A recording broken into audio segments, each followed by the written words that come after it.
Hey everyone, in today's video, we're taking a deep dive into Envato, one of the most well-known online marketplaces for digital assets like stock videos, audio, templates, and website themes. If you've ever worked on creative projects, chances are you've come across their platforms like Envato Elements, Theme Forest, or Audio Jungle. But how reliable is Envato in 2025?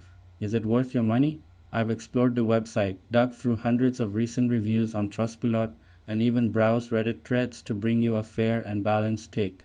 Let's start with the experience of using Envato itself.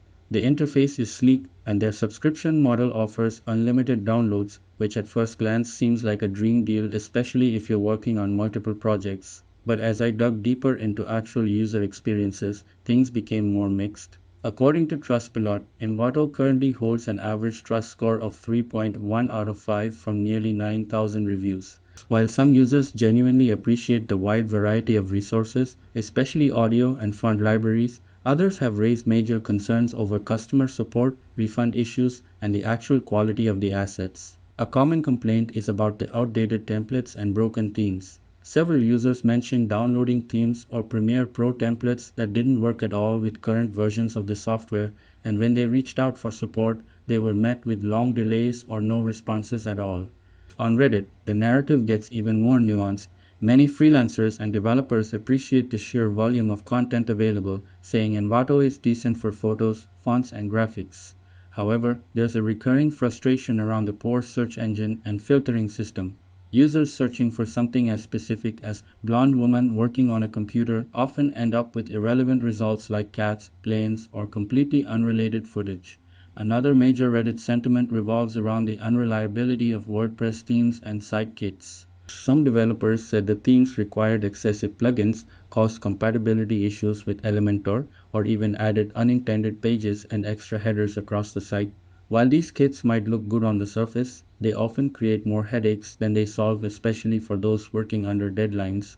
Another red flag raised by both platforms is about how Envato handles support and refunds. Trustpilot is full of stories from customers who bought items that didn't work and were refused refunds even if they hadn't actually used the downloaded files.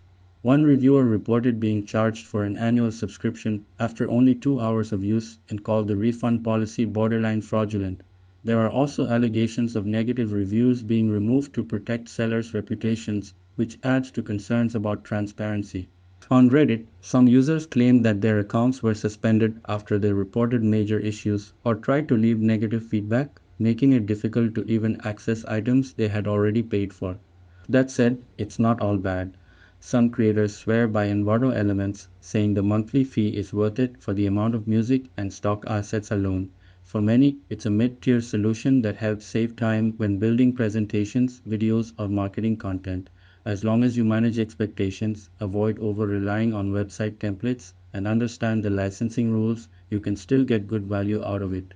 So overall, Envato in 2025 is a mixed bag.